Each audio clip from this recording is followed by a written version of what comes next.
So we come to Satsang, that we may be revealed to ourselves.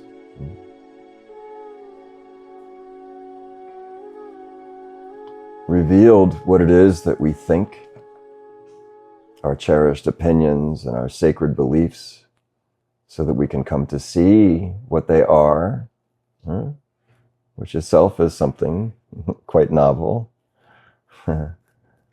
to be an awareness of our own.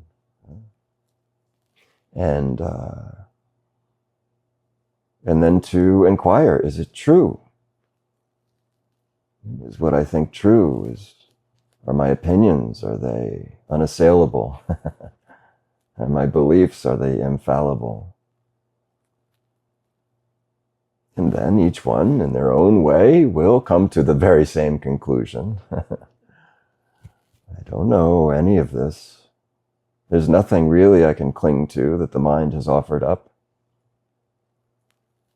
And then we become willing, from a place of wisdom, of discernment, we become willing to sacrifice it. Some frustration will arise because we somehow, seeing it clearly, still the tendencies persist. And so this act of sacrifice, of surrender, is essential.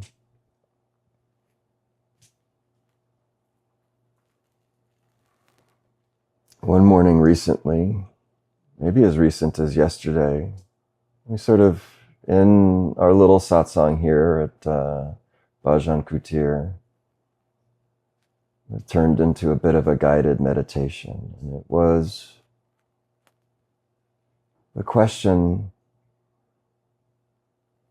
how does a thought become my thought?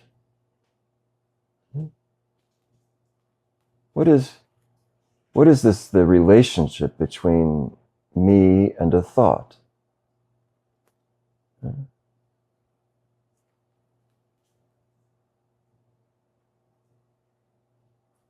What's the difference between your thought and my thought? What makes your thought yours instead of just a thought?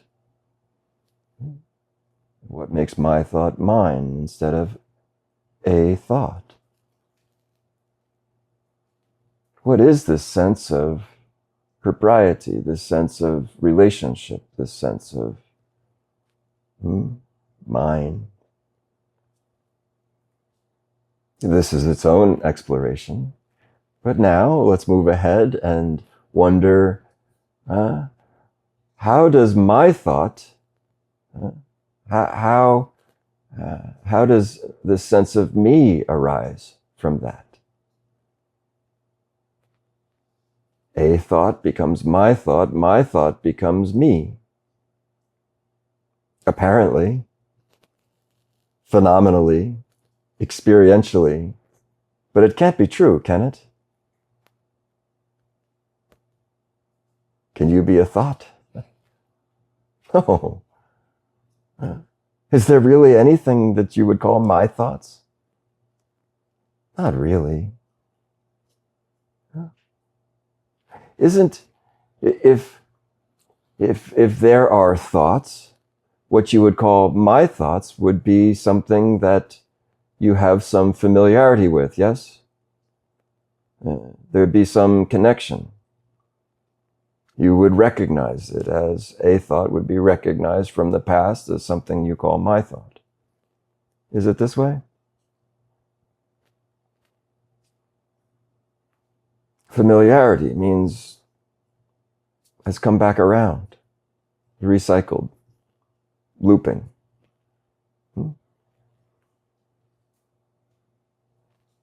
The thoughts loop. There's a relationship with them. It's like a vritti. And then these collections of vrittis give you this I sense. I don't know. I don't know. And what is the point of all of this gibberish anyway? If thoughts are the content of the mind, what are you?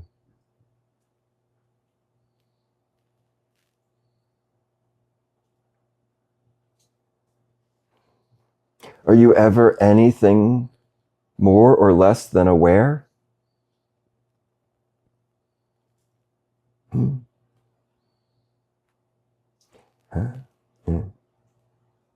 How is it possible that you seem to be superimposed with that which you are aware of?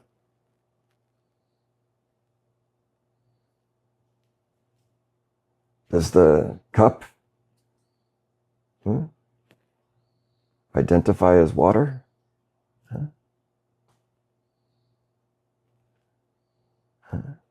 Does the observer of cup of water identify as cup of water? How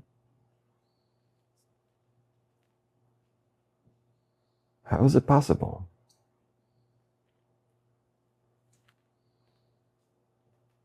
Come to really develop a curiosity about this. Why is it that when you observe your mind, the contents of your mind, aspiring to be neutral and just to simply observe, what is thought? Where does it come from? When you observe the thoughts, why would frustration arise in your meditation? Why would you want the thoughts to go away or to change? Why do you care? This is a real question. Why do you think in this moment that you shouldn't care? You see?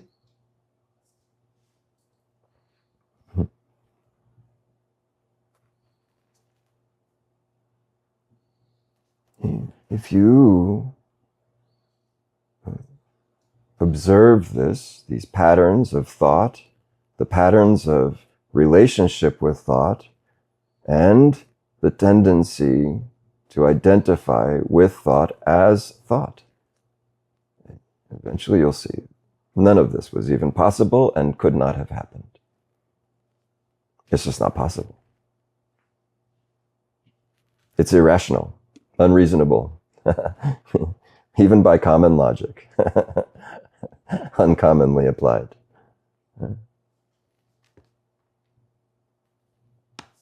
What is your relationship with thoughts? Why do you call them my thoughts? And how is it that you call it me? So, something fun to play with.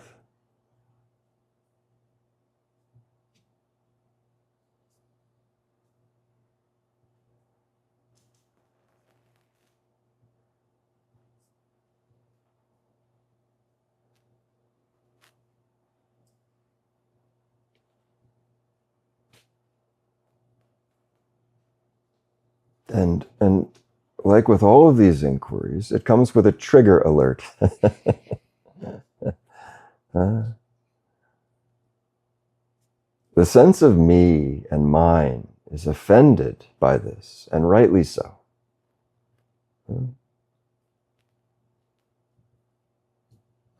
You put this sense of me and mine in peril when you come into inquiry at this level. You put the sense of me and mine on the table when you come to satsang.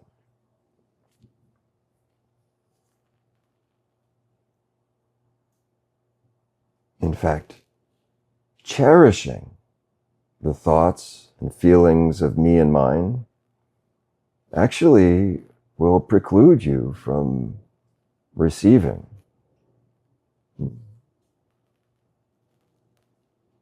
what is freely given.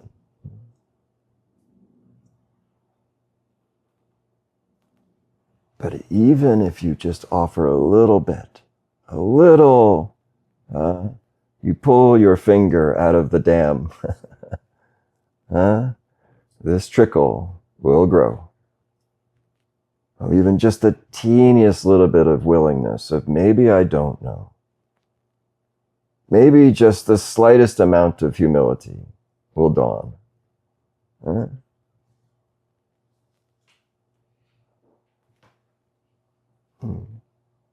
And this little trickle will become a great flood if you allow it.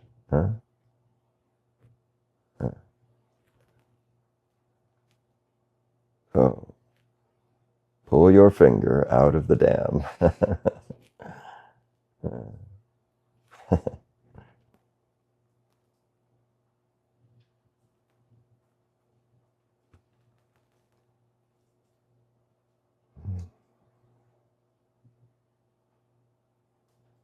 Can you see? It's a bit like this. The dam is the ego that stops the flow, wants everything to stay the same, doesn't want anything to change.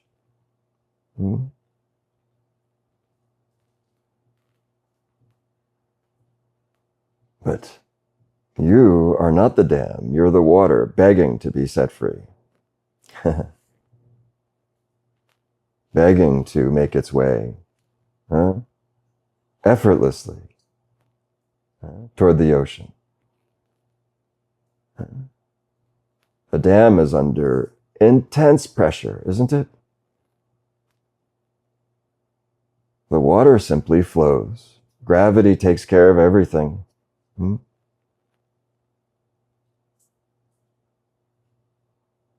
You are, in fact, the water having mistaken itself for the dam.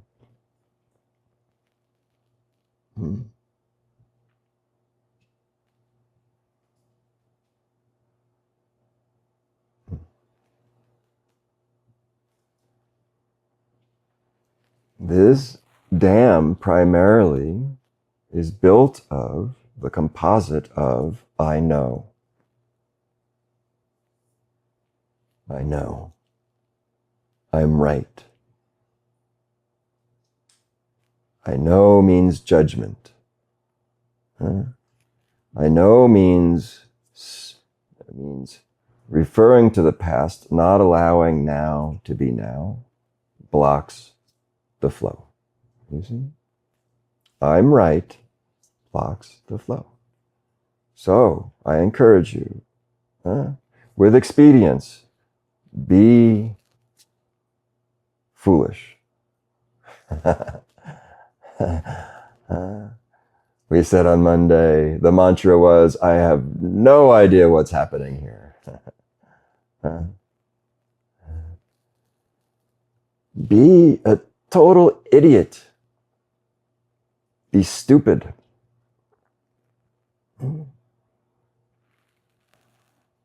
Well, one thing is certain, we will all laugh more.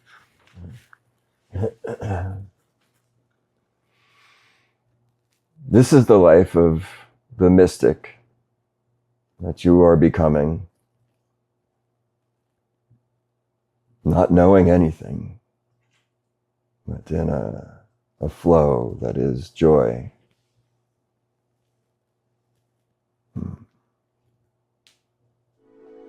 Effortless.